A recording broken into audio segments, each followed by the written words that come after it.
Welcome, everyone, to another episode of the show. I am Bill Carns. I'm one of your hosts, my co-host Dave Champion, and together we are Totally Unprepared.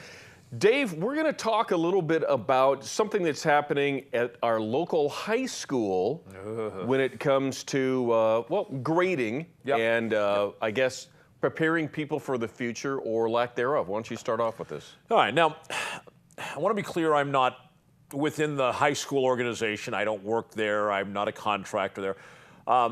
But we have a television show, and people would like certain things to get out, so they bring it forth.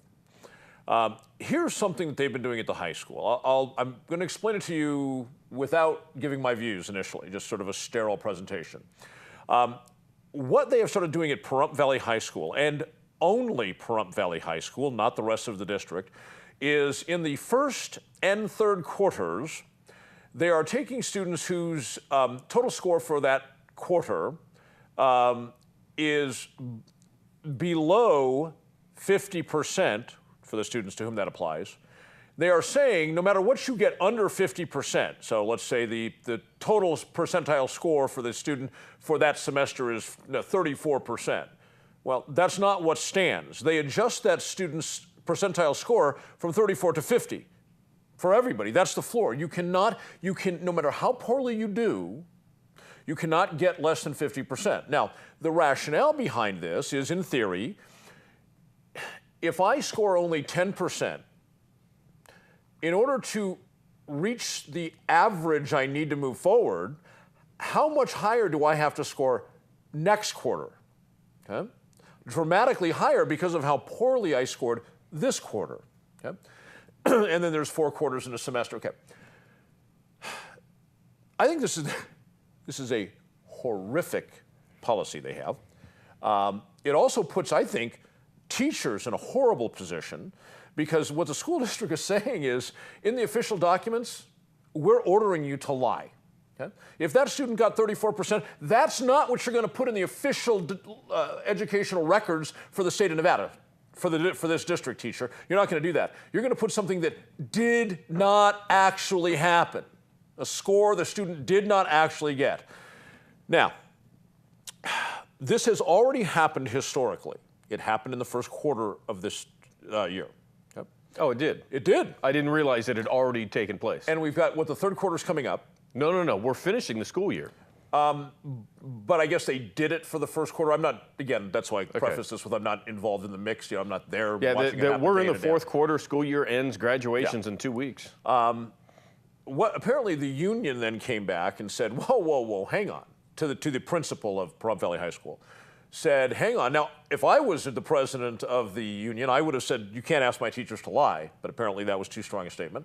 So the union's position was, you're asking the teachers at Pahrump Valley High School to engage in an activity that places them in a greater burden than teachers in the rest of the district who are not so required.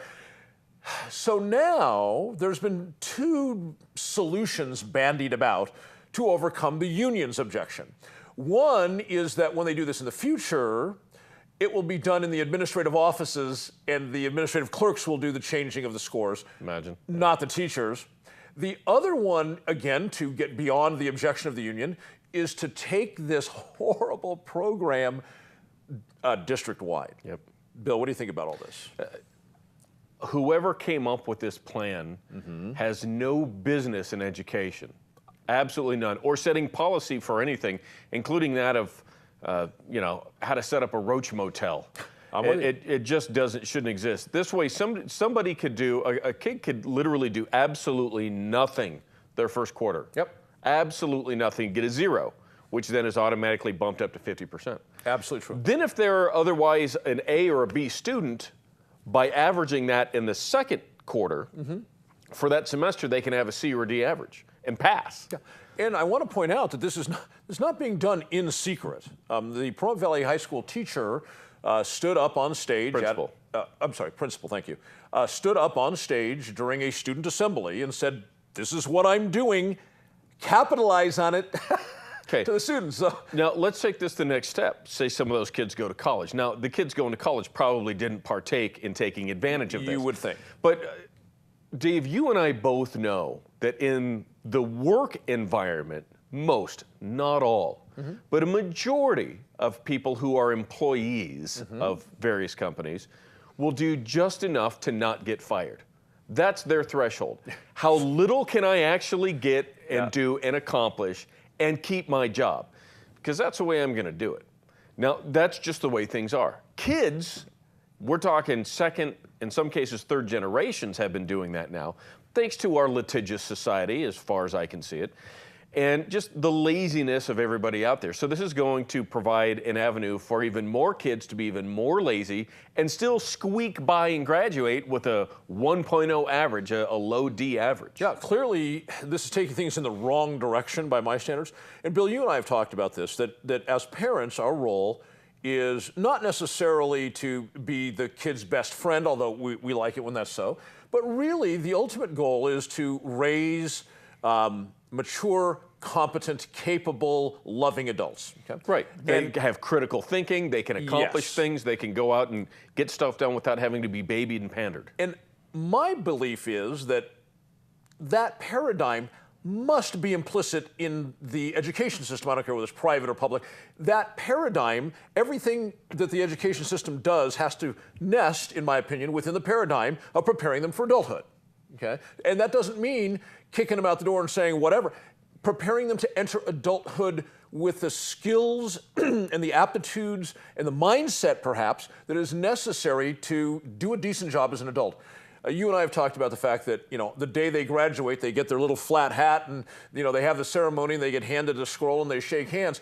The next day, the world is different. Absolutely. And that's hard enough when you're prepared, yes? Absolutely, yeah. So to allow these kids to move forward with this contrived, almost like welfare state grade, the welfare state meets That's exactly what it is. Meets your school grades. Yeah, that's exactly what it is. I can't see that it's helping the student. And if I may, one more point. More than the individual students, because obviously somebody who would be affected by this isn't a strong performer to begin with. Nevertheless, I think they should be encouraged, not given gifts. But how about the students who are doing well and working their rear ends off and they participate in sports?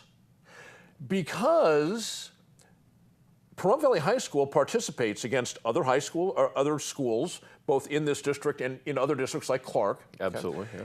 And with this system in place, it is entirely possible, and perhaps even likely, that some of these athletes aren't qualified to be participating. Now, what if one of the adversary schools that Pahrump Valley has competed against, and perhaps Pahrump Valley won, okay, in a team environment, okay? Oh, you've got 2 people out of your, we'll call it 12 just for the sake of argument, you've got 2 people out of your team of 12 that were not academically qualified to be out here competing. So that title, it now goes to us. Now, that's not just screwing the students that were poor performers by giving them these welfare gifts. It's not just screwing the other members of the team who have to lose that reward. It's screwing the entire student body who was proud of the achievement of their school and their team, and then, oh, well, because the administration decided that they were going to, I call it cheating, okay? If a student did this, if a student marked his grade up, what would it be called? Cheating. Cheating, right? Yeah, he'd be suspended. So this is like official administration-approved cheating. Now we're screwing the entire student body. Now, the only reason I could even fathom that an administrator would do this is we have schools based on a rating. 1 is lowest, 5 is highest. Okay. I think the highest rated school, if memory serves correct, from somebody I know who was running for a school board, in this county is a 2. We have very low performing schools statewide. Okay. If an administrator wanted the scores to go, and keep in mind, federal assistance money to schools is based on how well they perform. The better they perform, the more funds are garnished, the more you can spend. The lower rating schools, they get less, right? That's an odd paradigm. It is, it's very odd. But keep in mind, if you want to get money, would you actually try to have a lower performing average so that you could get it, so next year you could have more dough? The whole thing with money for performance when it comes to schools is ridiculous to me. It's like the old idea of, well, we need to have smaller classroom sizes. That's what the teachers unions complain about, right? Sure. Yeah. That's never shown to do any real benefit at all. All it does is it gets more teachers on the rolls, so the unions get more money based on union dues, and it expands their empire. That's all that does. It doesn't actually do anything for the students. So what reason would an administrator institute some sort of a horrible, ill-thought, mushroom cloud, acid-dropping welfare gift of I mean, you must have got this idea out of a crack pipe, seriously. But the only reason I can think is maybe they believe, based on some numbers that they ran, that they could raise a star level and get some more money coming in based on this administrative policy. It's the only thing I can think, because you're going to cripple every single student that takes advantage of this. When you talk about funding, we don't like to believe that people do things for noble motives. For instance, I think one of the motives that was speculated about this is, well, it gives a student hope so they don't drop out. Okay? That perhaps is the reason. I admit I'm a bit cynical whenever it comes to anybody in government where there's funding. The way I would read it is, the fewer students my school has, the less funding we get. So if we manage to just keep the poor performing students, just manage to keep them showing up, we get money. We get more money. You know, there's a reason that I'm not a bureaucrat. There's a reason I'm not like an organizational administrator kind of guy, because I can't play this. To me, this is kind of a cliche with what's been going on. Every student matters. Every child matters. And I'm not giving up on one of them, and I'm not giving any of them the easy way out. Okay? Period. End of story. So I don't get it. It's rarely the fault of the kid if they don't perform well because they can't understand something. Mm-hmm. It's more because they're not being properly educated or properly motivated. And they might have other reasons. Home. Yeah, oftentimes at home. Usually at home is the problem in my experience. That's very true. Most of the time you have parents that are hands off. Hey, the government's supposed to raise my kid and educate them. I'm going to go to work and come home, and if they're playing Xbox, as long as they tell me their work is done, I'm fine with that. You know, when they have those nights where the parents go in to meet the teachers, I'm told that the less performing classes, it's basically a ghost town. You go to the special classes for the really bright students, and the parents are lined up to get in the door. Because they're concerned. They care. And we'll be back right after these words.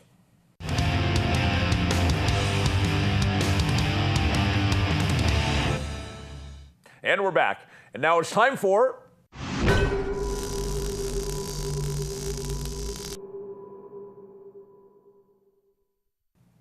All right, what is up with poor restaurant service?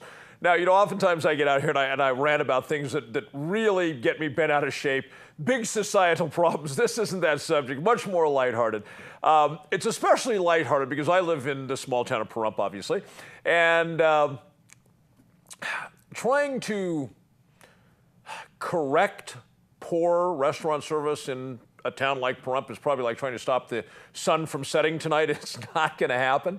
But there are some things, I'm sure they irk me just like they irk you. So let's start with like walking in the door, right? Now, I have to admit, I have a frame of reference for proper restaurant management. My ex-wife, back in the dark days, she was, when I met her, she was a server. Then during our courtship, she ended up as a supervisor. And shortly after we were married, she ended up in restaurant management, where she is still to this very day. So, doing quite well. So, I have this frame of reference on how restaurants are to properly be run. So we walk in the door, right? Now, oftentimes in a small town, no one even speaks to you. You just walk in and just go over and sit down. But in a lot of establishments, especially when you get into a city environment, there's actually somebody there to greet you and take you and show you to your seat or invite you to find your own seat and follows you at the menu. Now, one of the big no-nos in the restaurant business is for the host or hostess to say, "Hi, how are you today?" Okay? You will notice when you go to large corporate enterprises where they actually have training programs, it is exceedingly rare for a host or hostess to ask you how you are doing or how are you. There's a number of reasons for that. One of them is that you're going to hear that from your server. That is an appropriate comment, by the way, from a server. So the paradigm is don't ask them twice. They don't have to explain themselves to the host or hostess and then have to go through the same routine when the server comes to the table. The second reason is, especially if you've got a lobby of people and you're running a wait, you don't want to ask people, how are you? Because they might tell you. It takes you away from their job. You're expected to pay attention. And if you're going to ask, how are you, you're somewhat obligated to sit there and listen. You might not have the time. It might be an ugly story. There might be other customers around who don't need to hear that kind of thing. You know, can you imagine, how are you? Well, not too good. I just got busted for having sex with my horse. You know, this is what you don't want to hear in front of 40 people in the lobby. So then...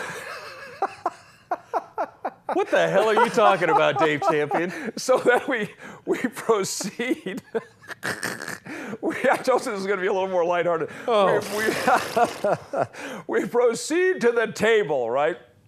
And in theory, someone is supposed to magically appear relatively soon, and of course, make sure that your menus are there and that you're either talking or you're in the process of looking at the menu, and ask you what you would like to drink. It's not, do you want something to drink? It's, may I get you something to drink? Would you care to order your drinks? It's a presumption that you're going to want something to drink, even if only water. Then they go away and they're supposed to come back and, are you ready for me to take your order now? You know, they're supposed to ask. Also, they're supposed to do this. Smile, right? This kills me. I'm sure it does you too. When somebody comes over there, have you made up your mind? Yeah, I have made up my mind. I'd like another server. So, and then, my pet peeve. You say something like, I'd like a side of guacamole with that, right? And so the kitchen is slow. You're sitting there chatting with, a couple of friends, and it takes 15, 20 minutes for your food to come out. They bring the food and they set it down. No guacamole. So you say, by the way, can I get that guacamole? And they say, yes. And 7 minutes later, after your food is cold, they show up with the guacamole. Bill, I know that you are fastidious about good manners and conducting business in the proper manner, not just restaurant business. We've known each other a long time. I know your philosophy is, if you're going to do something, do it well. Yeah, otherwise, get the hell out. What do you think about this? Well, I'm totally on par with you, but I do have to say, and I've mentioned this on the show before, I realize being a server is not an easy job, and I realize I could not do that. No, I'm with you. If I was relegated to, look, the only profession that you can have and pay your bills and do things is to be a server. You'd start. I probably would.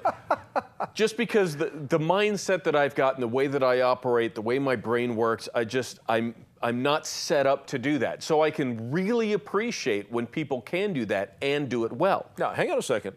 You say you're not set up that way. May I give you a contrary view? Okay. Again, in small towns, servers are rarely ever trained. They kind of figure it out as they go, or they don't. Sure. In large corporate enterprises, especially very successful ones, like, say, we'll use as an example the Cheesecake Factory, they are highly trained. Yes, they are. They actually go through more training than some professions. Okay? I think Cheesecake Factory, their first initial training is 40 hours before they've ever stepped foot in a restaurant. Before they hit the floor, That's right. Now, one of the traits that you need is an orderly mind to be able to project where you need to be, when you need to be there, when you're over there, what you need to have, when you're over there, what you need to have. And keep in mind you're juggling mentally what your orders are, when this one's going to come up, what side dishes, was just what I was talking about, when that's going to be necessary. When I'm going to take their drink order, I'll drop the guacamole off so Champion doesn't have to wait 7 minutes later because I didn't bring it. You would be incredible at that. Where you fail, and where I would fail, is the attitude test. Yeah, this is where I would fail. If somebody ordered a well-done steak with ketchup, I would drop my pen and I'd slap them across the face. A well-done steak with ketchup. You have no idea. You shouldn't be eating beef. Right, get out of If here. this is the way you order a steak, you have no idea what you're doing. And I will only bring you a hamburger. Yeah, and can I get a glass of Chardonnay with that? Yeah. Slap on the other side of the head. You know, there's just certain things you just don't do. But anyhow, all that aside, I realize it can be difficult. But if you're going to do the job, do it right or just exit. And I also understand, as you and I do, there's just so many places to eat in the town we live in. So we tend to frequent the same places. And you know if your server's having a rough day or a rough hour. Yes. Or if you're not well liked. Or if you are, if they're just a sourpuss Yes. and they shouldn't be in this industry. Yeah. You know? It's funny, when we were leaving, Bill and I always have a lunch just before we come here where we decide sort of last moment, perhaps we should talk about X, Yeah, Y, what or are our Z. topics? Yeah, What are that's we why gonna we're do? totally unprepared. We sit down and just decide this on the fly. Normally 5 minutes Yeah, before as a we matter get of up- fact, we got into the studio about 40 minutes ago. Yeah, we normally just decide what we're going to talk figured about this out. 5 minutes before we pay the bill. Yeah. And you saw, I don't know if you noticed, just as we were leaving, I looked through the window, you know, where you pay, and there was one of the bus girls. Okay. I don't know if you noticed me. I looked at her, and I said her name, and she looked over, and I went like this, okay? And she smiled. This is because this woman, I don't know, she's a girl, woman, she's probably 19, 20, never smiles. She walks around that restaurant. She'll bring you stuff to your table. She'll bus up tables. She'll do nary a smile. Somebody even commented on that the other night about her. It's like, how come that person is always such a sourpuss? Some people don't notice it. Obviously, the servers and the bussers will notice things in a restaurant and about the customers differently than the customers do, and vice versa. We'll notice things about servers and such. I got to tell you, there's a nice steak restaurant, one of the casinos here, and there's a fellow in there that on the occasion that my girlfriend and I go in there eat, we generally try to sit in his section. He had the night off one time. We had a young lady that was helping us, and she was just as great. As it turns out, she is the daughter of the guy that we normally get. Yeah. And so, you know, I don't know if we could call this a family business or anything, but they certainly had some excellent traits for dealing. And this is a nicer restaurant, so you're going to get generally a higher quality person, people that I wouldn't say they aren't so demanding, but you're not it's not such a high flow environment. Like you could imagine a Chili's or a TGI Fridays on a Friday afternoon. But those people generally still have professional skills because corporate trains them. Yes. Right. But you're right. When you're a high ticket, they have to develop those professional skills because the diners oftentimes will just not put up with it. Right. They'll go to the management and say, there's absolutely not. The other thing that kills me, and I'm sure you've noticed this is more prevalent with women servers than men. Moodiness. And I think it perhaps is more prevalent in a small town where everybody knows one another. Sure. They feel at ease to be whoever they want to be that day. And I come from the city, so it's like, no. If you're on the clock... There's boundaries. If you're on the clock and you're getting paid, when you walk up to my table, I expect some sort of continuity day to day. But it's funny because some of these gals will walk up to the table and one day they will be sullen and no smiles and barely a word, and the next day they're so friendly and glowing you would think we had sex the night before. It's well, I was going to make a comment before you threw that one out there. Back the train up about 10 seconds, but you and I used to eat at a similar restaurant, generally breakfast stuff, and we had a server that had this sort of issues. And I remember one time being ignored for 45 minutes before I walked out and went to the steak restaurant that I talked about earlier. Last time that person was my server. As a matter of fact, that person ended up not having a job there much longer. Correct. After that. Yes, that's what I was going to say. But on the note of our local town and bars and restaurants and such as that, I live less than a mile from a place that used to be the Valley Bar over on Gamebird. And it's just been confirmed that Vince Neil, lead singer of Motley Crue, his investment company is buying. That's supposed to be Vince Neil's Tatuado, I think is how it's pronounced. He's got another one. It's the spelling I've never seen before. Yeah. But he's got another place just and like what's one of the Circus primary Circus. themes of his? Well, tattoos and tequila. That's right. Tattoos and tequila. This show could be called Tattoos and Tequila. That's right. Legitimately. That's right, So I'm looking forward to this. It's close enough to my house I could stumble home. Wait a second now. Does this mean there's a place now that people who are all tatted up can go and discriminate against people who aren't tatted up? I guess so. We should go give it a shot. I got to tell you, when that place opened, it's supposed to have great food. And again, it's close enough I could stumble home if need be. Can I tell you? And I plan on making that an available option. You know I love living in Pahrump. However, I recognize the reality of Pahrump economics. I have to say, I I hope it's a success. It would be a great thing for the town. Sure. Probably even for me and for you. But I question whether whoever's giving him advice on where to open, I don't know how thoroughly they... Well, keep in mind there are 2 areas of transient guests that tend to come here and have a couple extra bucks. You think that's where they're trying to pick up from? I would hope so. We've got the track, and of course we got the shooting range, Yep. and both of those could be marketed to get people to come out, and that could be very successful. Good. Well, I hope they are a success. It sounds like it's going to be a lot of fun. I'm looking forward to giving it a spin. So am I. All right. We'll be back right after these words.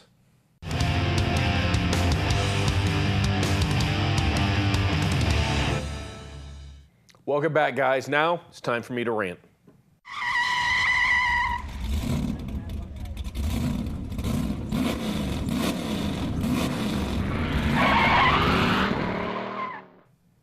You know what really grinds my gears?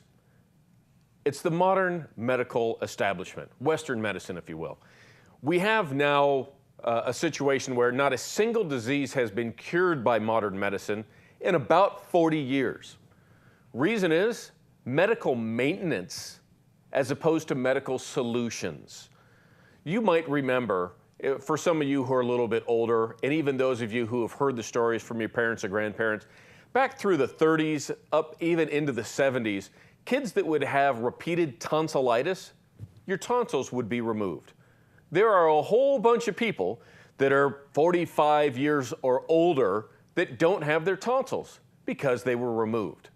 Now, my brother, a few years older than me, he has still today problems recurring with his tonsils. Cannot find a doctor to remove them. One of my children had tonsil problems, finally found a doctor that would remove them.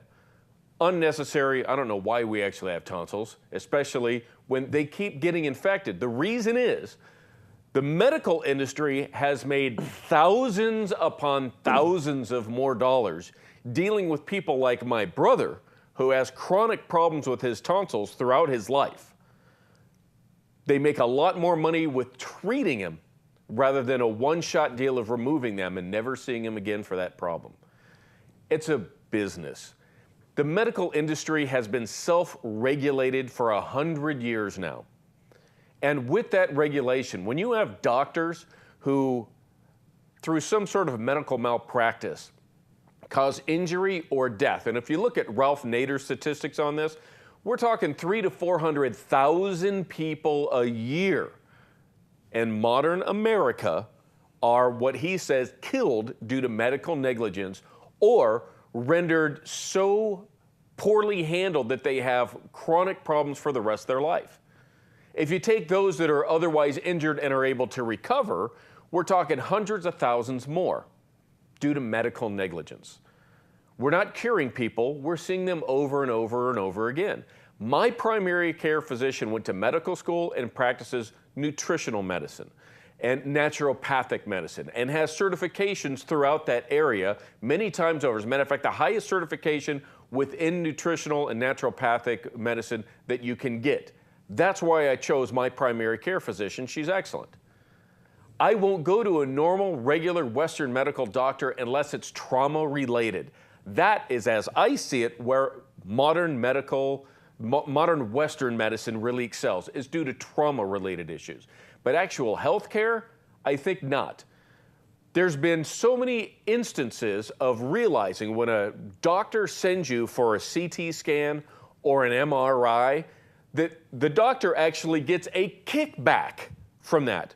Oftentimes the amounts of $400 to $800 for every one that they say, oh, you know what, let's go ahead and do an X-ray here, and then we'll do a CT scan there, and then we'll do an MRI. Well, I gotta tell you, if it's a soft tissue injury, I am not getting an X-ray done. I don't need the radiation because you can't see soft tissue injuries from there. We wanna do a CT scan and an MRI, and then we wanna do another one in a few more weeks. All that adds up to probably about $1,500 to $2,000 in the doctor's pocket once they rate me over the coals and charge me for all of those areas or go through insurance, whatever it may be for you or someone else. It's ridiculous. Added all kinds of problems. We now have these issues with these various bugs that stay in your body that all the various penicillins and tetracycline, all the antibiotics can't kill these superbugs.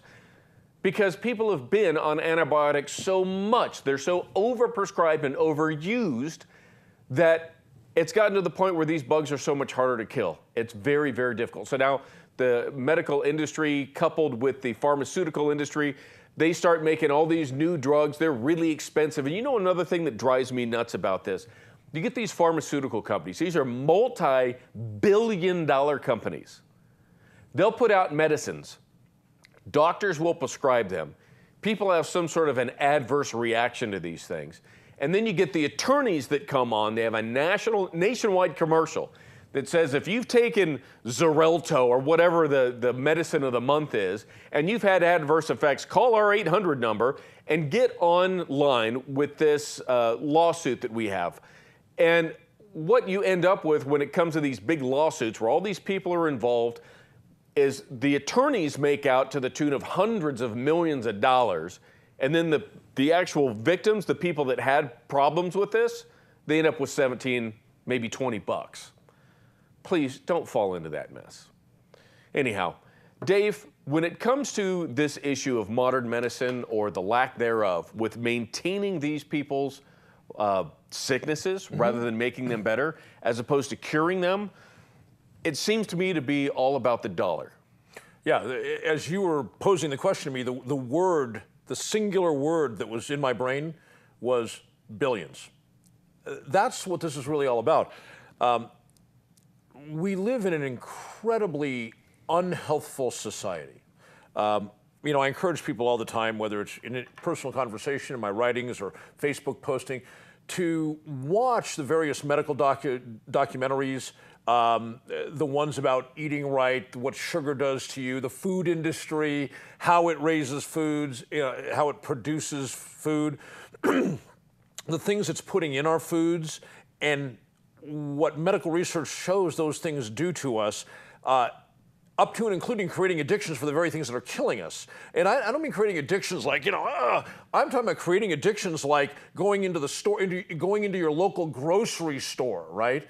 With all of your friends and neighbors, the same place they shop, and being addicted to that thing on the shelf. I have to get this. And because you buy it regularly and it's readily available and you eat it routinely, you don't even know your body is addicted to it. Yeah. And it's killing people. And so I see that there's a link between the medical community and the food production industry. Oftentimes, when the medical community is seeking funding for research, who provides the funding? Sure, food. People like Archer Daniel Midland, okay? Monsanto. People like Monsanto, Yep. They provide the money. And there are, this research is replete with circumstances where the researchers came up with conclusions that the funding party didn't want the public to know. And as the funding party, the way the funding grant was written was that they control the data. So the data was then seized by the funding party. The researchers were sent back to their universities or what have you, and the information was never made public. That's right. So I am a big believer in, I think it's essential. And it's not essential in that, it's essential because it needs to be. It's essential because the medical community has let us down, okay? Self-education. We have to learn about how our bodies work. We have to learn about holistic cures. You talked about your doctor in Vegas. We have to learn about, who was it? I think it was the guy that spawned the Hippocratic Oath. Dr. Hypocrite? Yeah, I'm not sure that's the pronunciation. I don't okay. know who spawned But it. yes, that's correct. I believe it was him, perhaps it was somebody else, who talked about food as a drug, was the very first person to articulate food as a drug. And you remember, Bill, there was a time, if we go back 5-6 years ago, I was always strong, I was always physically robust, I've always been going to the gym, but you remember there was a time I was carrying some extra weight. Yes. When I had a t-shirt and jeans on, there was a little something going on here in the middle section, okay?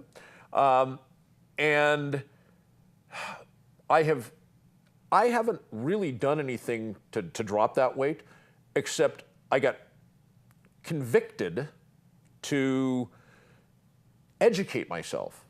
And started reading, started watching these documentaries, started understanding. I had always understood from the fitness perspective, but I didn't understand from like a whole body, heal yourself kind of perspective. And I started educating myself, and all I did was I changed what I eat. I still eat as much as I want whenever I want. I changed what I eat. Yeah, you're a lot leaner now than you were just a couple years ago. Yeah. Even a year and a half ago. And again, no big grand plan. You know, normally you'll talk to somebody, yeah, I'm working at leaning down. I've really upped my cardio, and I'm eating fruit and rice and fish. That's all I eat all day long, and I do 27 hours of cardio every day. because you know they're on this plan to lean out. Okay, I haven't done anything. I mean, I'm 55 years old. I don't think I look bad, but I didn't embark. I'm not telling anyone because I haven't done it. I'm not telling anyone, yeah, I'm really trying to lean out. All I did was I said, I'm not getting any younger. The consequences of not watching, not really being dialed in, could be consequences I don't like. Right. I like being on this earth. I got things to do, right? So I got serious about it. I upped my education level significantly from fitness to more than that. And I changed how I eat, what I eat. You know, let me tell you That's all I did. where I started my journey in this was I first heard of Joel Wallach and Dead Doctors Don't Lie. Ah, yes. Years ago, 15 years ago or that's been more. around a while. Yeah, and I actually saw Joel Wallach with a mutual friend of ours in Las Vegas about a year ago. He came and did a little seminar.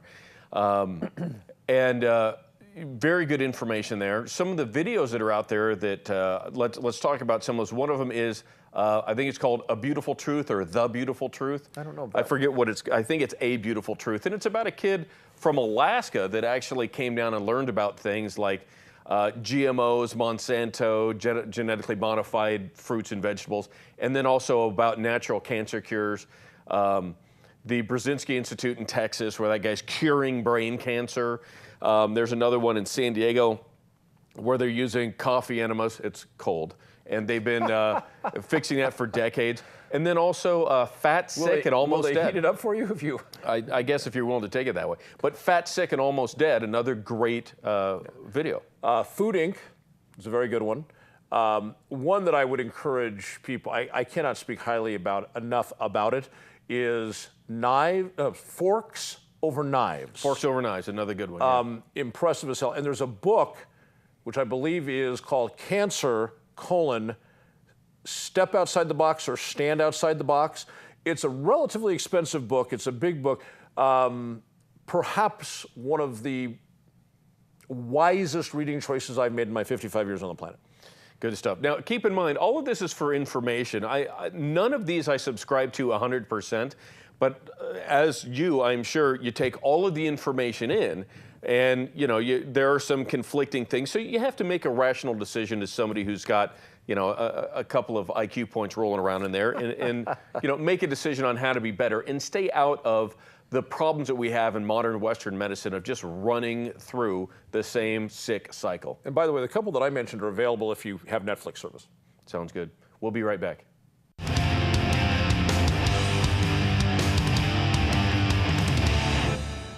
Welcome back, everyone. And now it is our fourth segment where we talk about something that our viewers have sent in. If you'd like to send in any sort of a question or topic that you'd like for us to consider discussing, you can send it in here to daveandbillshow@gmail.com.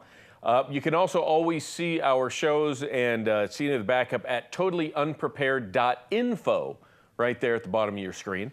And Dave, on Facebook, we have a Facebook page. We do. Whatever the name of that Facebook page is, you could probably just search Might us. be Totally Unprepared. Is it? Yeah, it is. You manage the Facebook page. I do yes, not. yeah. So what we're going to talk about today is something called Jade Helm 15. I would imagine the 15 is because it's 2015. It's supposed to be a 2-month military exercise conducted across the southwestern United States from Texas to California, including up into Colorado and Utah. Nevada's part of it, New Mexico, Arizona, all of those states that the military and all the various branches, and I'm sure some of them alphabet soup organizations are going to be involved in. And as we understand what little information has been put out there about it, as we understand, there are different states that are supposed to be considered hostile to the federal government. No. Some that are hostile to the federal government. Who could think such a thing? And Texas is one of those, and I think Utah is the other. I am insulted that Nevada is not on the list. Well, no. As a matter of fact, we're considered friendly to the federal government, and then there's a couple others in there that are considered questionable. So they're supposed to be doing these military exercises where they're trying to blend in with the population to gather intel and information and work these exercises. We know that this is an actual operation going to happen. I believe it's July and August into the first part of, I think it's middle of July through the middle of September, if memory serves correct. And the state of Texas, Dave, has decided they want answers on exactly what the federal government intends to do in the state of Texas, or they're going to draw a line in the sand and say absolutely not. Right. Now, a couple of interesting things. First of all, according to military spokespeople concerning Jade Helm 15, it's going to take place on federal land. It's going to take place on state land where the state has granted permission.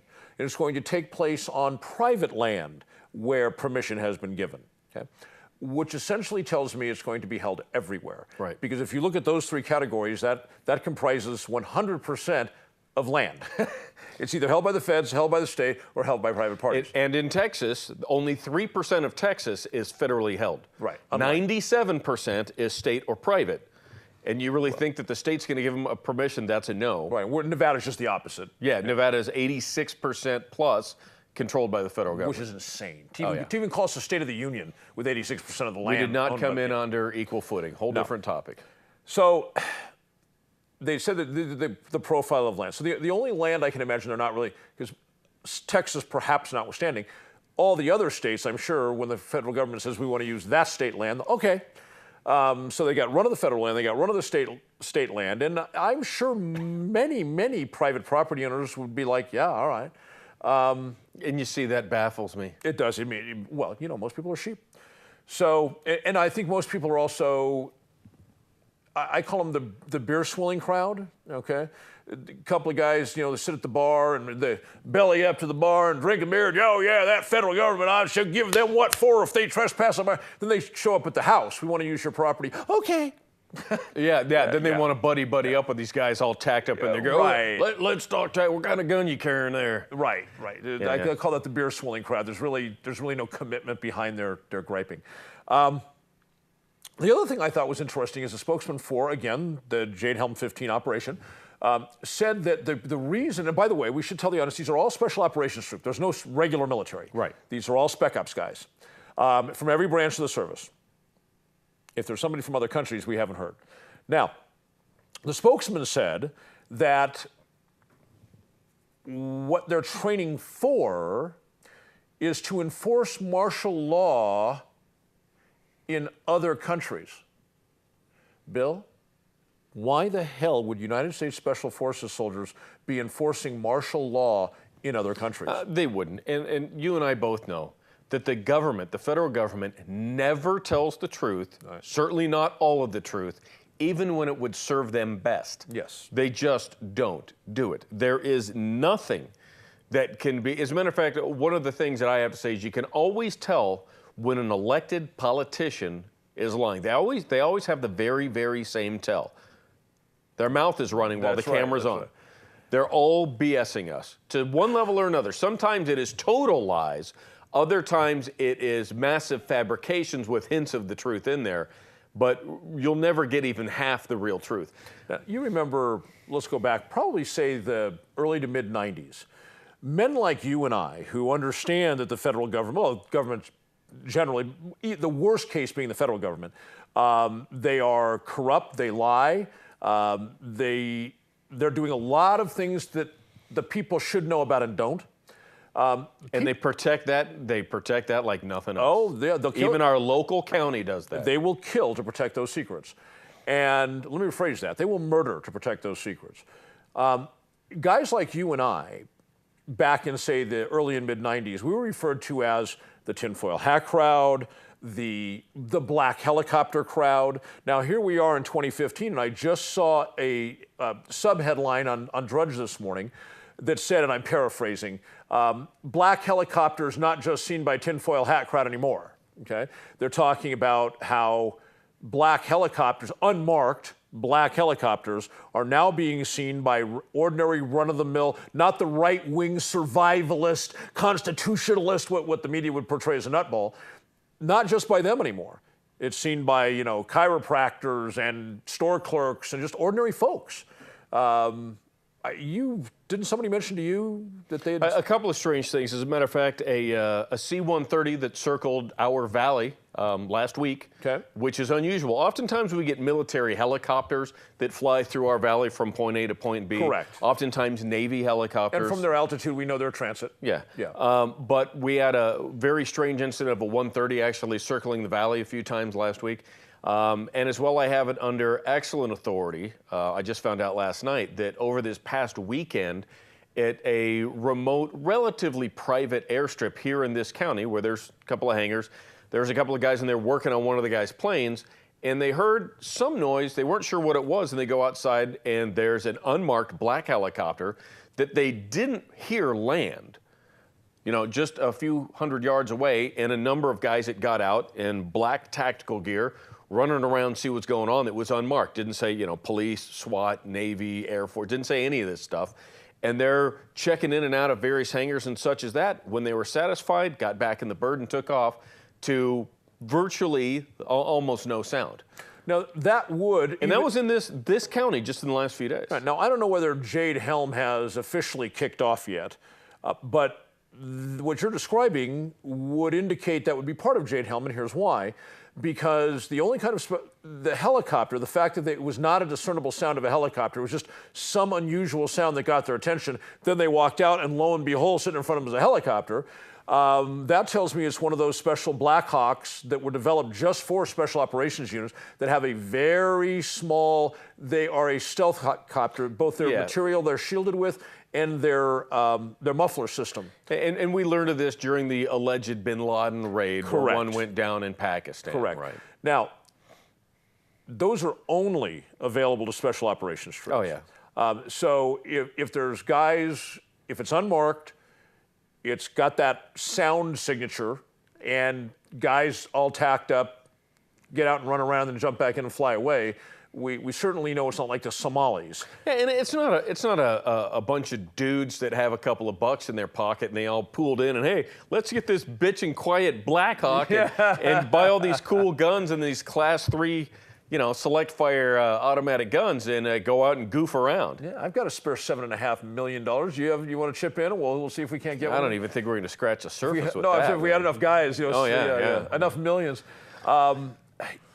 The part that surprises me about Jade Helm is not that they're doing it. I've said for a couple of years, you've heard me talk about it. I changed a lot of the weapons that I own. I got rid of a lot, got some other things that I thought were appropriate. I've actually scaled down what might have at one time been called a collection. I've changed my technique of training with firearms. My hand-to-hand skills, I've decided to focus on it in a different direction. I itemize those to make the point that I've made these changes because although I cannot articulate a specific thing, there's something in me, there's an instinct that tells me something is coming, and that old wear your 511 shirt and your tactical pants and the profiling. And go to your local shooting range or your local shooting school and the whole profile. Sure, yeah. And looking like a gun guy, is not where you're going to want to be. And so I changed up everything to be more where I think one should be to be properly positioned if this instinct that I have that something's coming, if I happen to be right. Yeah, just be a little bit more clandestine rather than wearing the bright, bold colors, if you will. Right, and the funny thing is I've made all these changes everywhere from training to clothing to physical appearance and so forth. I've made all these changes, and I think it's safe to say because of the Dave Champion Show, I'm probably on the list already. It wouldn't matter how many changes I made. I'm probably, somebody they're going to want to come visit. You've been on the list and probably highlighted later. For a little while now. Yeah, I get you. That's one of the things I'm curious about when it comes to Jade Helm is what exactly, when they say they're training to enforce martial law, well, what does that include? Does that mean surreptitious midnight raids on the homes of people like Bill Carns and Dave Champion? Does it mean, fast roping out of a chopper, blowing off your front door, taking you and your woman into custody, shooting your dogs, and off you go to some place, out in some camp in the middle of the desert? Is that what they're practicing? Because if that's what they're practicing, let them go practice it someplace else, because that's getting a little too weird, a little too eerie, a little too telegraph some stuff that I'm not comfortable with. Yeah, and all of those things are obviously total violations of not only law, but your rights and all that other good stuff. It'll be interesting to see where it goes, especially now with Texas really ramping this up. And I fully expect the state of Arizona to get involved in this as well. They're a very, very conservative state, very conservative legislators. I mean, we have all Republicans in Nevada, but for the most part, they have no idea what conservative principles really are. Arizona gets it, Texas gets it. Yeah, Nevada, sadly, not so much. Yeah, not even close. It'll be interesting to see what happens in Utah as well. Friends, thank you for being here. Pleasure being with you. We'll talk to you next week. Take care. Bye-bye.